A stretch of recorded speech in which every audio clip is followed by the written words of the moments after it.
Studio green KA. Gnanavel ராஜாவின் பிரம்மாண்ட தயாரிப்பில் சூர்யா அசத்தும் கங்குவா வெற்றி நடை போடுகிறது.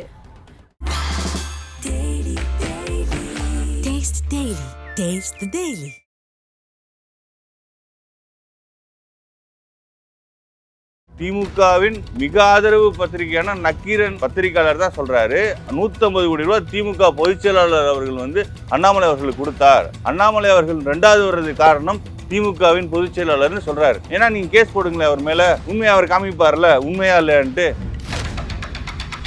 மகாத்மா செந்தில் பாலாஜி எப்படி வெளியே வந்தார், அதுக்கு பதில் சொல்ல முடியுமா? கோர்ட் என்ன சொன்னிச்சு, நீங்க மினிஸ்டரா இருக்கீங்க, உங்க தம்பி அப்ஸ்காண்டா இருக்காரு, உங்க தம்பி இன்னைக்கு வரையும் அப்ஸ்காண்டு தான், நீங்க ஏன் மினிஸ்டர் பதவி ராஜினாமா பண்ணீங்க? சிஎம் என்ன சொன்னாரு, சொடக்கு போட்டு தொட்டுப்பார் சீண்டிப்பார். இதுவரைக்கும் பிஜேபி எதிர்க்கக்கூடிய கட்சி திமுக தான் தமிழ்நாட்டுல அப்படின்னு திமுகவின் அகில இந்திய தலைவர் பிரதமர் மோடி அவர்கள் 1000 தடவை சொல்லுவேன்.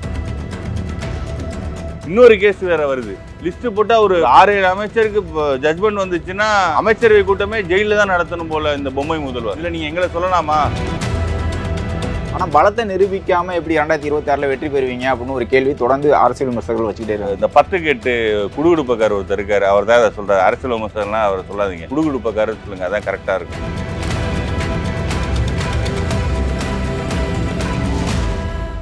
ஐபிசி தமிழ் நேயர்களுக்கு வணக்கம். இன்று நம்முடன் இணைந்திருக்கும் சிறப்பு விருந்தினர் தமிழக வெற்றி கழகத்தின் செய்தி தொடர்பாளர் திரு வீர விக்னேஸ்வரன் அவர்கள். வணக்கம் சார். வணக்கம். 2026 தேர்தலுக்கான பரப்புரையை இன்றே தொடங்குங்கள் அப்படிங்கிற மாதிரி ஸ்டாலின் அவர்கள் திமுகவுக்கு உத்தரவிட்டாங்க. தமிழக வெற்றி கழகத்தை பொறுத்த வரைக்கும் அந்த தேர்தல் பரப்புரையை தொடங்கிட்டீங்களா? குறிப்பிட்டு ஒரு கேள்வி, உதயநிதி ஸ்டாலின் அவர்கள் சொல்லியிருந்தாங்க, ஆலமரம் திமுக அதை வெட்டுறதுக்கு பிளேடு எடுத்துட்டு வராங்க அப்படின்னு சொல்லியிருந்தாங்க. இது குறித்து உங்களுடைய முதல் பார்வையை பதிவு பண்ணுங்க. தமிழகத்தில் நடந்து கொண்டு இருக்கிற மன்னராட்சி ஆலமரத்தை ஜனநாயகத்தின் புயலாக தலைவர் தளபதி அவர்கள் பிடுங்கி எறிவார். தளபதி அவர்கள் தமிழகத்திற்கான ஒரு ஜனநாயக குரல், மக்களின் குரல். இந்த மக்களின் குரல் அந்த மன்னராட்சி ஆலமரத்தை பிடுங்கி வீசும். பிளேடுங்கிறது அவங்க கட்சியில் நிறையா ட்ரக் மாஃபியாஸ் இருக்காங்க, வாட்டர் மாஃபியாஸ் இருப்பாங்க, அவங்களுக்கு தான் பிளேடு தேவைப்படும். நாங்கள் ஜனநாயகவாதிகள், எங்களுக்கு பிளேடு தேவைப்படாது. இப்போ திமுக பொறுத்த வரைக்கும் அவங்க 2 கோடி தொண்டர்கள் இருப்பாங்க அப்படின்னு சொல்லுவாங்க. இப்போ தமிழக வெற்றி கழகம் 2 கோடி தொண்டர்கள் நான் கொண்டு வரணும் அப்படின்னு சொல்லியிருந்தீங்க. இது வரைக்கும் எவ்வளவு தொண்டர்கள் கட்சியில் இணைஞ்சிருக்காங்க, அது குறித்து எங்களோட கட்சியின் உறுப்பினர் அந்த படிவங்கிறது ஆஃப்லைனில் இருக்காது, ஆன்லைனில் ஆத்தென்டிகேஷன் நடக்குது. குறிப்பாக உங்களோட ஓட்டர் ஐடி நம்பரை வச்சு தான் நீங்கள் மெம்பரே ஆக முடியும். அதில் மால் ப்ராக்டிஸோ ரிட்டர்ன்ஸோ நடக்க வாய்ப்பே கிடையாது. நீங்கள் ஒன்ஸ் நீங்கள் மெம்பர் ஆகிட்டிங்கன்னா அதுக்கப்புறம் இன்னொரு தடவை அது மெம்பர் ஆக முடியாது. ஒரே நபர் மூலமாக 2-3 மெம்பர்ஷிப் போட முடியாது. அதே போல் குறிப்பாக அந்த சென்ட்ரலைஸ்டாக டேட்டா இருக்கும். நீங்கள் எங்கேனாலும் எந்த மாவட்டம், எந்த வட்டம், எந்த கிளை, எந்த பூத் வரையும் நீங்கள் அதை நீங்கள் பார்க்கலாம். அதனால் எக்ஸாக்ட் டேட்டா 1 கோடியை தாண்டிடுச்சுன்னா அந்த நம்மளோட இலக்கை எட்டும் பட்சத்தில் தலைமையிலேருந்து அறிவிப்பு வரும். என்னென்ன மாவட்டத்திலேருந்து, இந்தந்த கிளையிலேருந்து, இந்தந்த தமிழக அளவில் எவ்வளோ, வெவ்வேறு மாநிலங்களில் எவ்வளோ அப்படிங்கிற ஃபுல் டீட்டெயில் தலைமையிலேருந்து வரும். மற்ற கட்சிகளில் மாவட்ட செயலாளர்கள் சிக்கல்கள் வரும். இப்போ குறிப்பிட்டு நாம் தமிழர் கட்சியில் மாவட்ட செயலாளர்கள் வெளியில் போகிறாங்க அப்படிங்கிற ஒரு பிரச்சனை போயிட்டுருக்கு. அதே மாதிரி தமிழக வெற்றி கழகத்திலையும் தூத்துக்குடியில் 2 மாவட்ட செயலாளர்கள் நாங்கள் தான் மாவட்ட செயலாளர்னு அடிச்சுக்கிறாங்க அப்படின்னு ஒரு பிரச்சனை போயிட்டுருக்கு. தமிழக வெற்றி கழகத்திலையும் இதே நிலைப்பாடு, இதே மாதிரியான ஒரு சிக்கல்கள் தொடருதா? தமிழக வெற்றி கழகம்ங்கிறது தலைவர் தளபதி அவர்கள் தலைமையில் இயங்கக்கூடிய ஒரு இராணுவ கட்டுப்பாடு உள்ள இயக்கம். அதேங்க இப்போ தலைவரின் உத்தரவின் பெயரில் கழக பொதுச்செயலாளர் அவர்கள் மாவட்ட நிர்வாகிகள் கூட்டத்தை நடத்திக்கிட்டு இருக்காங்க. இதன் முடிவில் ஒவ்வொரு மாவட்டத்திற்கும் 100 மாவட்ட செயலாளர் போட போகிறதா ஒரு தகவல் இருக்குது. அதை தொடர்ந்து ஒவ்வொரு மாவட்டத்திற்குமான மாவட்ட செயலாளரை கட்சி தலைவர் அறிவிப்பார். மாநாட்டுக்கு பிறகு விஜய் அவர்கள் படம் நடிக்க போயிட்டாரு, அதன் பிறகு செயல்பாடுகள் இல்லைன்னு சொல்கிறாங்க. கட்சியை பொறுத்த வரைக்கும், கட்சி தொண்டர்களை பொறுத்த வரைக்கும் மக்கள் பிரச்சனைகளில் ஈடுபடுறாங்களா? ஒவ்வொரு ஈச் அண்ட் எவ்ரி மக்கள் பிரச்சனைக்கும் கழக தலைவர் அவர்கள் ரெஸ்பான்ஸ் பண்ணுறாங்க. கட்சி நிர்வாகிகளுக்கு பொதுச்செயலாளர் அவர்கள் அறிவித்தின் பேரில் கட்சி மாவட்ட செயலாளர்கள் மக்கள் பிரச்சனைக்காண்டி போய் நிற்கிறாங்க. மதுரையை விமான நிலையம் விரிவாக்கமாக இருக்கட்டும், பல்வேறு மக்கள் சார்ந்த பிரச்சனைகளை கழக பொதுச்செயலாளரின் உத்தரவின்படி எங்கள் கழக தோழர்கள் பங்கெடுக்கிறாங்க. அதனால் நாங்கள் தமிழக வெற்றி கழகங்கிறது ஒரு மக்களுக்கான இயக்கம், மக்களோட மக்கள் பணி செய்கிறோம். மாநாட்டுக்கு பிறகு உளவுத்துறை தமிழக வெற்றி கழகத்தை கண்காணிக்கிறதா சொல்கிறாங்க. அது உண்மையாக நடக்குதா? உளவுத்துறை பார்க்க வேண்டிய வேலை என்னென்னா, ஒரு ட்ரக் மாஃபியாவோட கின்பின் சிஎம் சந்திச்சிருக்கார் இதற்கு முன்னாடி. ஆனால் உளவுத்துறையோட வேலை என்னென்னா லா அண்ட் ஆர்டரை பார்க்குறது, ஸ்டேட்டுக்கு எதிரான செயல்பாடுகளை பார்க்குறது, இந்த மாதிரி ட்ரக்ஸ் ஏன்னா நம்ம வந்து இன்டர்நேஷ்னல் பார்டரை வந்து ஷேர் பண்ணுறோம். மெரிடைம் இன்டர்நேஷ்னல் பார்டரை வந்து தமிழகம் வந்து ஒரு மெரிடைம் பார்டர் ஸ்டேட்டு இந்தியாவை பொறுத்தவரையில். இதை பார்க்க வேண்டிய உளவுத்துறை வந்து எதிர்க்கட்சிகள் என்ன பண்ணுறாங்க, எதிர்க்கட்சிகளோட ஆக்டிவிட்டியை வந்து டிஃப்யூஸ் பண்ணுறது எப்படி, ரூமர்ஸ் கரப்புறது எப்படின்னு இருக்கிறது வந்து திமுகவின் உளவுத்துறையாக தமிழக உளவுத்துறை மாறி இருக்கிறது துரதிருஷ்டவசமானது. தமிழக வெற்றி கழகத்தை பொறுத்த வரைக்கும் கட்சியோட கொடி கம்பங்களாக இருக்கட்டும், அதே மாதிரி பேனர்கள் அமைக்கிறதா இருக்கட்டும், இதை வந்து உரிய அனுமதி பெறாமல் நீங்கள் வைக்க போகிறீங்க, அதனால தான் தடுத்து நிறுத்துறாங்க அப்படின்னு காவல்துறையில் சொல்கிறாங்க. இருந்தாலும் இதை வந்து பெரிய அளவில் சிக்கல்களை மாதிரி தமிழக வெற்றி கழகம் வெளியில் வந்து பரப்புறதுக்கான காரணம் இல்லை. எங்கள் கழக தலைவர் அவர்கள் வந்து ஆல்ரெடி சொல்லியிருக்காங்க, பொதுச்செயலாளரின் வழிகாட்டுதன் பேரில் ஒவ்வொரு அந்த கொடி நடுற விஷயமாக இருக்கட்டும், கட்சியோட எந்த நிகழ்ச்சியாக இருந்துக்கட்டும், முறையான காவல்துறை அனுமதியோடு தான் பண்ணுறாங்க. அப்படித்தான் எங்கள் தலைமையோட அறிவித்தன் பேரில் எங்கள் கழக தொடர்பு பண்ணுறாங்க. ஆளுங்கட்சி அவர்கள் வந்து 67க்கு அப்புறம் காங்கிரஸ் எப்படி ஒரு டிக்ளைனிங் ஃபேஸாகவே போய்கிட்டு இருக்கோ, திமுகவின் அந்திம காலம் இது. அந்த பயத்தில் திமுக காரங்க அடக்குமுறையை கட்டவிழ்த்து விடுறாங்க. ஆனால் இந்த அடக்குமுறையெல்லாம் கடந்து கழகத் தலைவரின் படை வந்து இந்த மன்னராட்சியை வீழ்த்தும். 2026 தேர்தலில் வந்து விஜய் அவர்கள் தூத்துக்குடியில் போட்டியிட போகிறாரு, நாகப்பட்டினத்தை போட்டியிட போகிறாரு அப்படிங்கிற செய்திகள் வந்துகிட்டு இருந்துச்சு. தருமபுரியில் போட்டியிடுறாருன்னு தமிழக வெற்றி கழகத்தோட நிர்வாகியை குறித்து பேசியிருக்காங்க. விஜய் அவர்கள் தருமபுரியில் தான் போட்டியிடுறாரா? கழகத் தலைவர் அவர்கள் வந்து மக்களால் ஒவ்வொரு குடும்பத்திலும் அண்ணனா தம்பியா குடும்பத்தில் ஒருவராக பார்க்கக்கூடியவர். அப்போ எங்கள் கட்சி நிர்வாகிகளாக இருக்கட்டும், மக்களுக்காக இருக்கட்டும், கழகத் தலைவர் வந்து நம்ம பகுதியில் போட்டியிடணுங்கிற வந்து அவா இருக்கும். பட் இன்னும் வந்து முடிவுகள் வந்து தலைமையிலேருந்து எந்த அறிவிப்பும் வரல. அதனால எதுவுமே கன்ஃபார்ம் கிடையாது. கழக தலைமையிலேருந்து வந்தால் தான் அது வந்து உறுதியானது. பாட்டாளி மக்கள் கட்சியை சேர்ந்த பாலு அவர்கள் குறிப்பிடுறாங்க, 90% தமிழக வெற்றி கழகத்தோட கொள்கைகள் வந்து ஒத்து போகுது, பாமகவோட கொள்கையை தான் அவங்க பின்பற்றுறாங்கன்னு சொல்லுவாங்க. அதே மாதிரி அன்புமணி ராமதாஸ் அவர்கள் வந்து 2026 ஒரு கூட்டணி அரசு அமையும், அதில் வந்து பாமக பங்கு பெறும் சொல்கிறாங்க. விஜய் அவர்களும் தமிழக வெற்றி கழகமும் பாமகவும் கூட்டணி வைக்கிறதுக்கான சாத்தியக்கூறுகள் இருக்கு. ஃபர்ஸ்ட் விஷயம் வந்து ஐயா பாலு அவர்கள் வந்து தமிழகத்திற்கான 69% இடஒதுக்கீடாக இருக்கட்டும், இடஒதுக்கீடு போராட்டமாக இருக்கட்டும், இந்த இடஒதுக்கீடு போராட்டத்தில் பாமகவின் பங்கு மிகப்பெரியது. சமூக நீதி விஷயத்தில் தமிழக வெற்றி கழகத்தின் கொள்கையே என்னன்னா மதச்சார்பற்ற சமூக நீதி கொள்கைகள் தான். அப்படி அந்த அடிப்படையில் தமிழகத்தின் உயிர் நாடி கொள்கையான சமூக நீதியையும் மதச்சார்பின்மையும் ஒரு கொள்கை முழக்கமாக முன்னெடுக்கிற தமிழக வெற்றி கழகத்திற்கு நிறையா சிமிலாரிட்டிஸ் இருக்கலாம். பட் ஐயா அன்புமணி அவர்கள் சொன்னது விஷயம் வந்து நம்ம தளபதி அவர்கள் வந்து மாநாட்டிலே சொல்கிறாங்க, தமிழக வெற்றி கழகத்திற்கு பெரும்பான்மை இடங்கள் பெறுவதற்கான நம்பிக்கையும் இருக்குது, அதற்கான மக்கள் ஆதரவும் இருக்குது. பெரும்பான்மை பலம் பெற்றாலும் தளபதி அவர்கள் நம்பி வர்ற கட்சிகளுக்கு தலைவர்களுக்கு ஆட்சி அதிகாரத்தில் பங்கு தரும்னு தளபதி அவர்கள் வந்து விஷயமே சொல்லி விசிக வந்து ஆட்சியில் பங்கு அதிகாரத்தில் பங்குன்னு சொன்னாலும் 2026 திமுக கூட்டணியில் தான் பங்கேற்போம்னு சொன்னதுனால விசிக இல்லாதனால பாமக பக்கம் அப்படி இல்லை. நீங்க புரிஞ்சுக்கங்க, ஒரு இண்டிவிஜுவல் பார்ட்டியை வந்து மீன் பண்ணி ஒரு பாலிசிஸை சொல்ல மாட்டோம். பாலிசிங்கிறது ஒரு ஒரு ஒரு ஸ்டேச்சர்ல இருக்கு. அந்த பாலிசிஸை நிறைய கட்சிகள் ஏற்றுக்கலாம். இப்போ வந்து விசிகா சொல்றாங்க, பிஎம்கே சொல்றாங்க, இன்னும் என்னால் 4-5 கட்சிக்கு சொல்ல முடியும். ஆட்சி அதிகாரத்தில் ஐயா கிருஷ்ணசாமி அவர்கள் அவங்க அதை என்ட்ராஸ் பண்ணி பேசியிருக்காங்க. தமிழகத்தில் நடக்கிற மன்னராட்சிக்கு எதிராக ஒரு ஜனநாயக குரல்கள் பல்வேறு கார்னர்லேருந்து வருது. அதனால ஜனநாயக குரலுக்கான இங்கேருந்து தான் வருது, இவங்களுக்கு தான் அப்படின்னு கிடையாது. அனைவரும் ஜனநாயகத்தை விரும்பக்கூடியவர்கள்.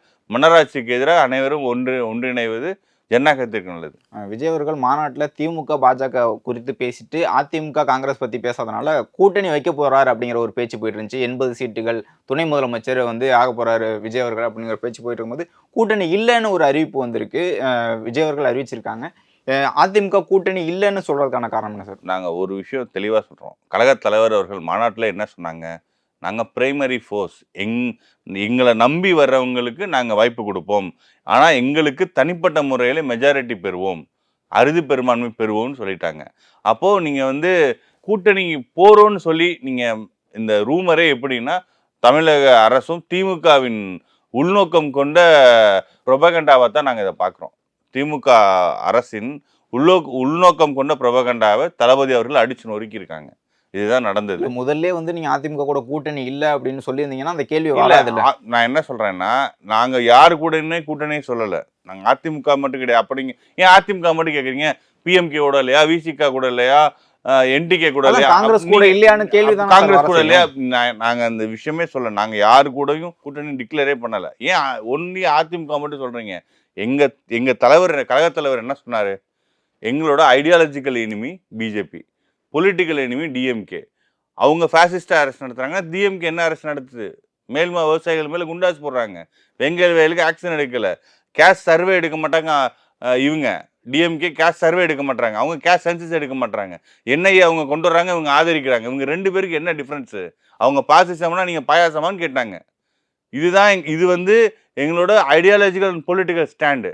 அதற்காண்டி இப்போ வந்து எஸ்டாப்ளிஷ்மெண்ட், 2மே எஸ்டாப்ளிஷ்மெண்ட். இங்கே ஸ்டேட்டில் இவங்க பவரில் இருக்காங்க, சென்ட்ரலில் அவங்க பவரில் இருக்காங்க. மக்கள் விரோத திட்டங்களை ஒன்றிய அரசு கொண்டு வருது. அது வக்ஃபுவாக இருக்கட்டும், சிஏஆ இருக்கட்டும், மக்களை வந்து மத அடிப்படையில் பிளவுவாத சக்தியாக அந்த அரசு செயல்படுது. அப்போ மக்களின் குரலாக தான் நம்ம ஒழிக்கணும். இப்போ விவசாயிகளின் குரலா, சிறுபான்மையான மக்களின் குரலா, தாழ்த்தப்பட்ட மக்களின் குரலாக தான் நம்ம ஒழிக்கிறோம். எந்த தனிப்பட்ட வெறுப்புக்கு வந்து நம்ம வந்து யாரையும் விமர்சிக்கல. மக்களின் குரலாக தான் தளபதி அவர்கள். பாஜகவுக்கும் காங்கிரஸுக்கும் பெரிய வேறுபாடு கிடையாது. அவங்க வந்து தொடங்கின திட்டங்களை தான் வந்து பாஜக செயல்படுத்துதுன்னு சொல்றாங்க. நீங்க பாஜகவை விமர்சிக்கும் போது காங்கிரஸ் ஏன் விமர்சிக்கிறது இல்லை? காங்கிரஸ் கட்சி பொறுத்தளவுல ஒரு ஜனநாயக தன்மை உள்ள கட்சியா நான் பார்க்குறேன். எப்படின்னா, நீங்க 1980 வந்து மண்டல் கமிஷன் போட்டு அதை வந்து கமிஷனை வந்து அவங்க ப்ராசஸே பண்ணலை. மண்டல் கமிஷனை விபி சிங் அவர்கள் கொண்டு வர்றப்ப கூட அப்போதைய லீடர் ஆஃப் அப்போசிஷனாக இருந்த ராஜீவ்காந்தி அவர்கள் வந்து எதிர்த்து தான் பேசினார். பட் இன்னைக்கு ராகுல் காந்தி அவர்கள் நேற்று மகாராஷ்டிராவில் என்ன பேசியிருக்கார்? நாங்கள் வந்தால் 50% சீலிங்கை தளர்த்தி கேஷ் சென்சஸ் எடுத்து அதை இன்க்ரீஸ் பண்ணுவோன்னு பேசியிருக்காரு.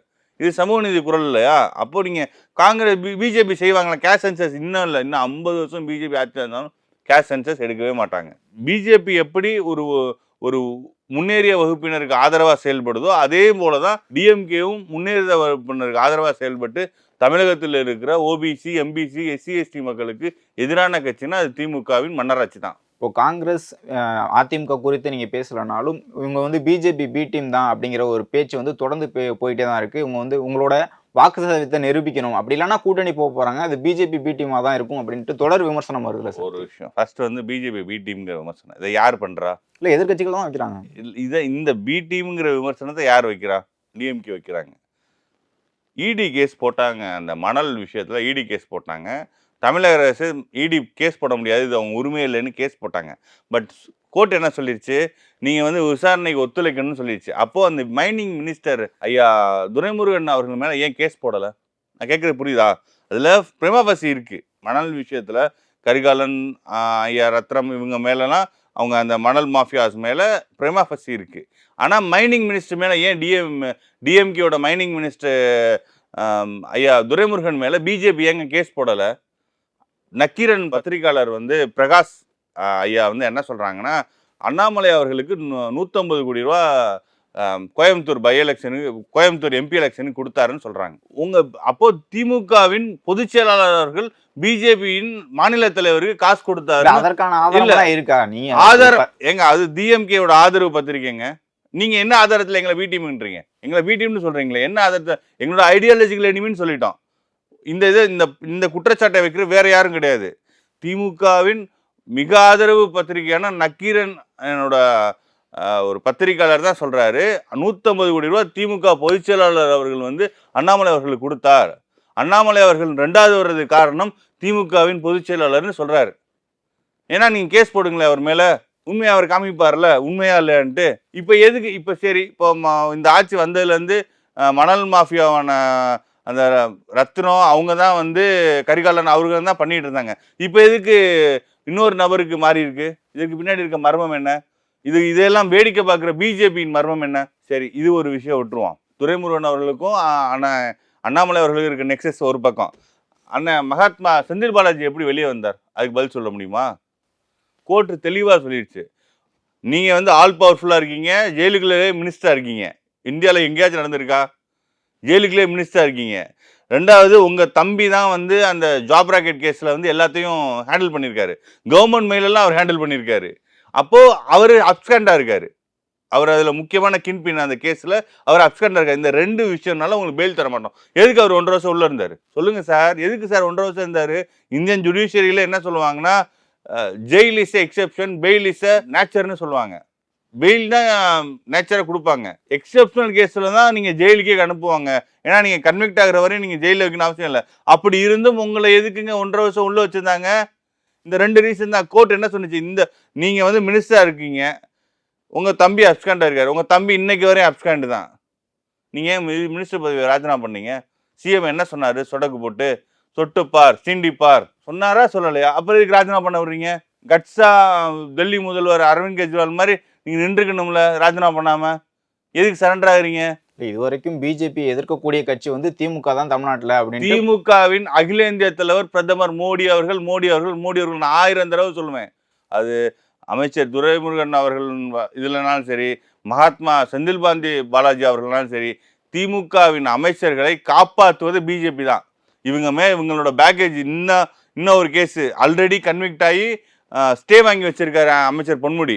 இன்னொரு கேஸ் வேற வருது. லிஸ்ட் போட்டால் ஒரு 6-7 அமைச்சருக்கு ஜட்மெண்ட் வந்துச்சுன்னா அமைச்சரவை கூட்டமே ஜெயிலில் தான் நடத்தணும் போல இந்த பொம்மை முதல்வர். இதில் நீங்கள் எங்களை சொல்லலாமா? யார் பிஜேபியோட பிடிஎம்? திமுகவை காப்பாற்றுறதே பிஜேபி தாங்க. டிஎம்கேவோட அகில இந்திய தலைவர். சரி, அப்படி உங்களுக்கு உறவு இல்லை, எதுக்குங்க ராஜ்நாத் சிங்கை கூட்டு வர்றீங்க? நீங்கள் ஒரு எக்ஸாம்பிள் வச்சுங்க. குறிப்பாக ஒரு பெரிய தலைவர் கலைஞர் அவர்கள் 5 முறை முதல்வராக இருந்தவர். ஸ்டேட் சேரில் பெரிய இந்திய அளவில் அவர் ஒரு பெரிய தலைவர் தாங்க. இப்போ இந்த மாதிரி பெரிய தலைவர் மறைஞ்சா என்ன பண்ணுவாங்கன்னா, ஒரு அடுத்த வருஷமே அந்த அவங்களோட நினைவு நாள் வர்றதுக்கு முன்னாடியே அவருக்கான இந்த ரெகனைசேஷன் கொடுப்பாங்க. அது பாரத் ரத்னாவோ பத்ம விபூஷனோ கொடுப்பாங்க. இப்போ முலாயம் சிங் அதை இறந்தாரு, அடுத்த 1 வருஷத்துக்குள்ளே கொடுத்தாங்க. எம்ஜிஆர், புரட்சி தலைவர் எம்ஜிஆர் வந்து இறந்தப்போ உடனே ஒரு சில நாட்கள்லே கொடுத்தாரு. அப்போதைய பிரதமர் ராஜீவ்காந்தி அவர்கள் என்ன பண்ணாங்கன்னா, பாரத் ரத்னா சில நாட்கள்லே கொடுத்தாரு. ஆனால் 2010 மறைந்த ஐயா கலைஞருக்கு சம்மந்தமே இல்லாமல் 6 வருஷம் கழிச்சு உங்களுக்கு கலைஞர் மேலே எங்க பாசம் வருது பிஜேபிக்காரங்களுக்கு? நான் சொல்ற லாஜிக் புரியுதா? திமுக வந்து இங்க 40 MP வச்சிருக்காங்க சார். அதே மாதிரி ஆளுங்கட்சியா இருக்காங்க. விளையாது. நான் தான் கேட்கிறேன். இல்ல, ஆளுங்கட்சியா இருக்காங்க, உங்களுக்கு ஏன் பிஜேபியோட ஆதரவு தேவைப்படுதுன்னு கேட்கிறேன். நான் என்ன சொல்றேன்னா, அவங்களுக்கு தாங்க தேவைப்படுது. 40 MP வச்சிருக்கீங்க, அதற்காண்டி ராஜ்நாத் சிங் வருவார்னா உங்களுக்கு என்ன உறவுன்னு கேட்குறேன். நான் கேட்குற புரியுதாங்க? 2018 இறந்தாரு ஐயா கலைஞர். அவர் பெரிய தலைவர் தான், தமிழகத்துல பெரிய தலைவர் தான், அகில இந்திய அளவில் முக்கியமான தலைவர் தான். நான் அதெல்லாம் மறுக்கலை, அவருக்கு கொடுத்த மரியாதையை நம்ம மறுக்கலை. அதே நேரத்தில் 2018 இறந்த தலைவருக்கு நீங்கள் அப்போவே உங்க ஆட்சி தானே, கலைஞர் பெரிய தலைவர் நினச்சிருந்தா நீங்கள் அப்பவே கொடுத்துருக்கலாம்ல. 6 வருஷம் கழிச்சு உங்களுக்கு என்ன திடீர்னு பாசம் பொத்துக்கிட்டு வருது? 2020 மர்மம் என்ன? அமைச்சர் செந்தில் பாலாஜி அவர்கள் வெளியே வந்த மர்மம் என்ன? ஐயா துரைமுருகன் மேலே கேஸ் போடாத மர்மம் என்ன? பல கேஸ் பெண்டிங்காக இருக்கே. அம்மையார் சசிகலாவுக்கு மட்டும் 1 வாரத்தில் கேஸ் கொண்டு வந்து அந்த அம்மா சிஎம் ஆக விடாம பண்ணீங்களே. இன்னைக்கு உங்களுக்கு எதுங்க தடுக்குது? சிஎம் பல மினிஸ்டருக்கு மேலே கேஸ் பெண்டிங்கில் இருக்கீங்க. ஜட்மெண்ட் வரணும்னு நினச்சா பிஜேபிக்கு நிறைய கான்ஸ்டியூஷன் இன்ஸ்டியூஷன்ஸ் ஹோல்டு இருக்குது. அது உண்மை, நாட்டுக்கு தெரிஞ்ச உண்மை. அவங்க நினச்சா பல பேரை உள்ளே அனுப்ப முடியும். ஏங்க எதுங்க தடுக்குது? ஏன்னா திமுகவின் அகில இந்திய தலைவர் பிரதமர் மோடி அவர்கள் அவரோட அகில இந்திய தலைவர் வந்து அவங்களை காப்பாற்றுறாங்க. தமிழக வெற்றி கழகத்தை பொறுத்த வரைக்கும் 2026 தனித்து பெரும்பான்மையை வெற்றி பெறுவோம் அப்படின்னு தொடர்ந்து சொல்லிகிட்டே இருக்கீங்க. ஆனால் பலத்தை நிரூபிக்காமல் எப்படி 2026 வெற்றி பெறுவீங்க அப்படின்னு ஒரு கேள்வி தொடர்ந்து அரசியல் விமர்சகர்கள் வச்சுக்கிட்டே இருக்காங்க. அவர் இந்த 10 குடுகுடுப்பக்கார் ஒருத்தர் இருக்காரு, அவர் தான் அதை சொல்கிறார். அரசியல் விமர்சகர்லாம் அவரை சொல்லாதீங்க, குடுகுடுப்பக்காருன்னு சொல்லுங்கள், அதான் கரெக்டாக இருக்கும். ஏன் அதை நான் சொல்கிறேன்னா, அந்த குடுகுடுப்பக்கார் என்னன்னா 1977 இதே மாதிரி ஒரு பொலிட்டிக்கல் சிச்சுவேஷன் தான். புரட்சி தலைவர் அவர்கள் களத்துக்கு வர்றப்ப ஆல்ரெடி 3 பிளேயர் இருந்தாங்க. கலைஞர் அவர்கள் இருந்தாங்க, அவர் சிட்டிங் சிஎம். அடுத்து வந்து மூப்பனார், ஐயா மூப்பனார் தலைமையில் ஒருத்தர், பாரா தலைமையில் ஒரு கட்சி, ஜனதா கட்சி. காங்கிரஸ் கட்சியின் தலைவராக ஐயா மூப்பனார் இருந்தார். இந்த சூழ்நிலை தான் இவர் கட்சி ஆரம்பிக்கிறார். அதில் 30% ஓட்டு எடுத்து புரட்சி தலைவர் அவர்கள் வந்து ஆட்சியை பிடிக்கிறார். நீங்கள் ஒவ்வொரு எலெக்ஷனும் ஃப்ரெஷ் எலெக்ஷன்னு. இன்னைக்கு நீங்கள் வந்து ஒரு எலெக்ஷன் கண்டெஸ்ட் பண்ணி நீங்கள் சிஎம் ஆகிட்டீங்கன்னு வச்சுங்க, அடுத்த எலெக்ஷனுக்கு 30% ஓட்டு வாங்கியிருக்கீங்கன்னா அடுத்த எலெக்ஷனுக்கு அதே இவிஎம்ஐ கொண்டு வந்து வைப்பாங்க. அது எலெக்ஷன் கமிஷன் வெப்சைட்டில் இருக்கும். நீங்கள் எடுத்த 30%. அடுத்த எலெக்ஷன் எல்லாரும் 0லேருந்து ஆரம்பிக்கணும், ரீசெட் பண்ணி தானே வைப்பாங்க. அப்போது பலம் நிரூபிக்கிற பலங்கிறது எங்கேருந்து கிடைக்குது? ஒரு அரசியல் கட்சிக்கு பலங்கிறது எங்கேருந்து கிடைக்குது? மக்கள்கிட்ட இருந்து கிடைக்குது. எங்கள் மாநாட்டை பார்த்தீங்களா? 15 லட்சம் பேர், ₹1 கொடுக்கல. கழக தலைவர் அவர்கள் ஒற்றை நபரின் முகத்தை பார்க்க, அவரோட பேச்சை கேட்க, கொள்கை முழக்கங்களை கேட்க லட்சக்கணக்கில் கூடினாங்க. அதுதான் பலம், அதுதான் அங்கீகாரம். போன எலெக்ஷனை வச்சு இந்த எலெக்ஷனை சொல்லணும்னா 1967 காங்கிரஸ் கட்சி 45% கிட்ட ஓட்டு வந்துருந்துச்சு. இன்னைக்கு என்ன நிலைமை? 67 தோத்து போன காங்கிரஸ் கட்சி 42% வச்சிருந்துங்க. எலெக்ஷன் கமிஷன் வெப்சைட்டில் போய் பாருங்க. அதுக்காண்டி இன்னைக்கு காங்கிரஸ்காரங்க 42% சொல்ல முடியுமா? போன எலெக்ஷன் வச்சு இந்த எலெக்ஷன் சொன்னா எலெக்ஷன் நடத்த தேவையில்லையே, அறிவிச்சுட்டு போலாமே.